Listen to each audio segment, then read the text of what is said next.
안녕하세요. 즐거운 순간 박대선입니다. 오늘은 두 개를 하게 됐는데요. 제가 어제 착각해서 하나를 빼먹었더라고요. 그래서 그 부분을 추가를 합니다. 일단 주요 약초에서 네 번째고요. 그래서 세 번째까지가 15, 5개씩 하니까 15가 되죠. 그리고 16부터 20이 빠졌더라고요. 그걸 지금 발견해서 까먹기 전에 일찍 하고 있습니다. 원래는 제가 한 번에 다 끝내는데 이번에는 하도 길어서 거의 뭐 14개 정도로 예상이 되거든요. 중간쯤 되니까 헷갈리네요. 그래서 그런 게 발생하지 않도록 조치를 해 놨습니다. 16번째 약초는 컴프리입니다. 컴프리는 학명이 심피툼 오키날이죠. 오키날이라는 것도 역시 오피스에서 나온 라틴어이기 때문에 재배가 됐다는 얘기죠. 근데 이게 재배가 됐는지는 모르겠어요. 왜냐하면 이게 습지 다년생 식물이거든요. 그리고 재배가 되긴 됐겠네요. 왜냐하면 이게 엄청나게 건강에 좋다고 그래서 한국에 수입이 많이 됐었거든요. 워낙 영양가가 많아서 채소의 우유라고 부릅니다. 우리 우유가 영양가 많다는 건 아실 거고, 굴은 바다의 우유라고 부르죠. 그것도 워낙 영양가가 많은데 이 컴프리가 바로 채소의 우유입니다. 근데 문제는 이게 장기 복용하면 간 독성이 유발된다는 게 밝혀져서 FDA에서 시판을 불허했어요.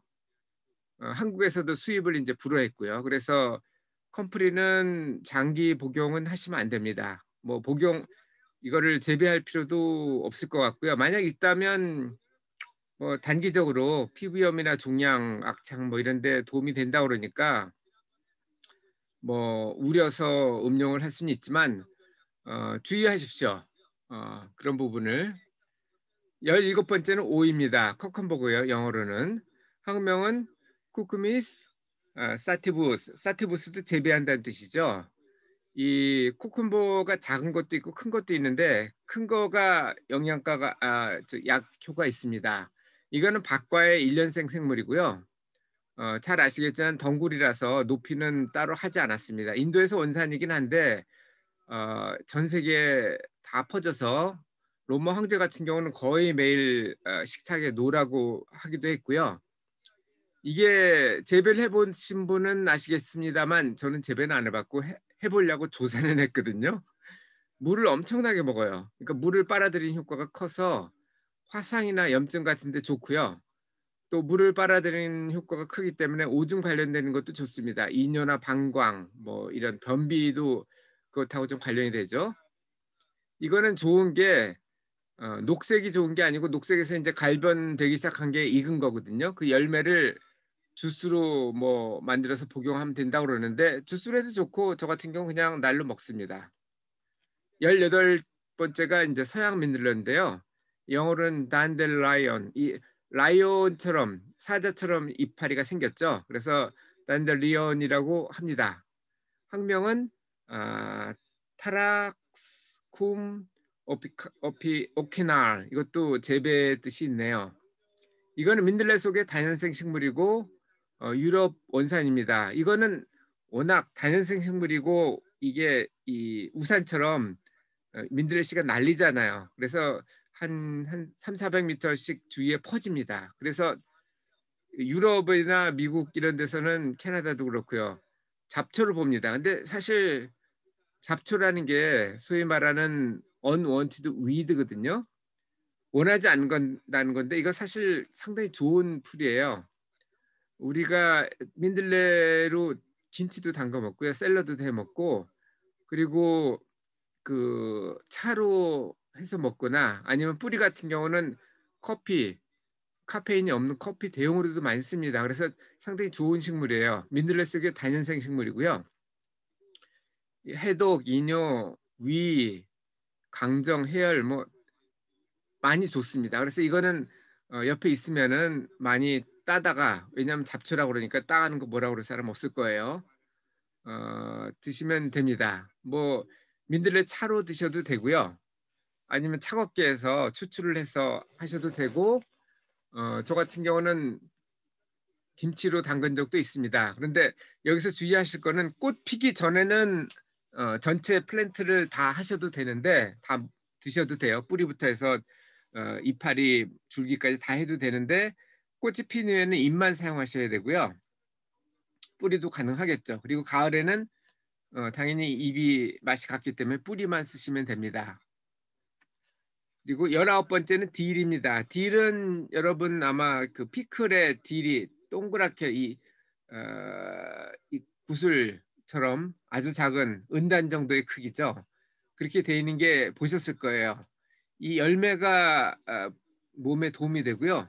학명은 아네툼 그라벨렌스 이렇게 하고 이건 샐러리과입니다. 하늘 식물이고요. 향이 좋습니다. 그래서 식욕개선이나 아니면 위장 장애 이런 쪽에 좋다고 합니다. 열매 두 개 티스푼을 한 컵의 물에 우려서 하루에 한 컵씩 응용하면 된다고 합니다.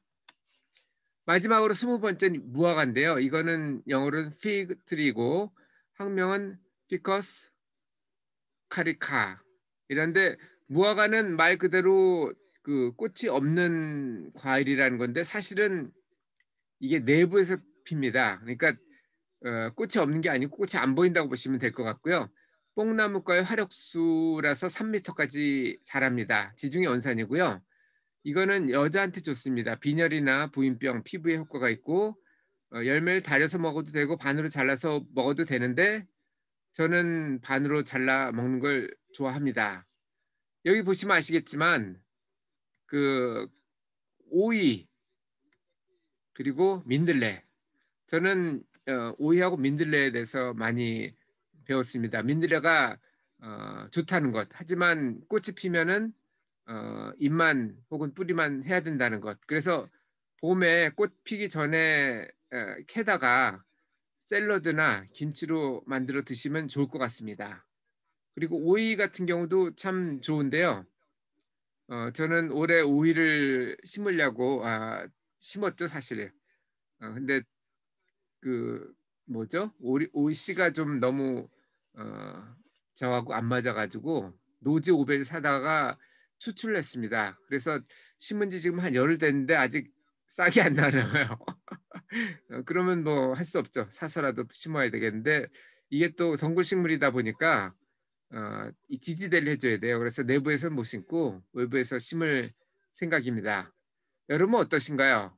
민들레에 대해서 한번 그 샐러드나 아니면 그 뭐죠? 김치를 만들어 보시는 건 어떨까요?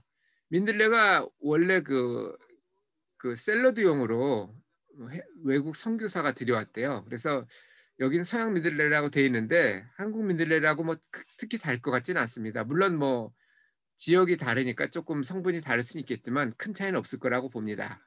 자, 오늘도 두 번째네요. 즐거운 순간 박대선이었습니다. 참고로 6번하고 7번이 서로 바뀌었어요. 제가 착각을 해서 어, 만들어 놓고 그걸 지워버렸습니다. 녹화도 안 하고. 그리고 새로 만드느라고 어제 고생했어요. 제가 일요일이라서 시간이 짧아서 그런가 했나 봤더니 그게 아니더라고요. 제가 만들어 놓고 녹화도 안 하고 착각을 해가지고 다음 걸 또 만드느라고 바빴던 거였습니다. 이상 즐거운 순간 박대선이었습니다. 감사합니다.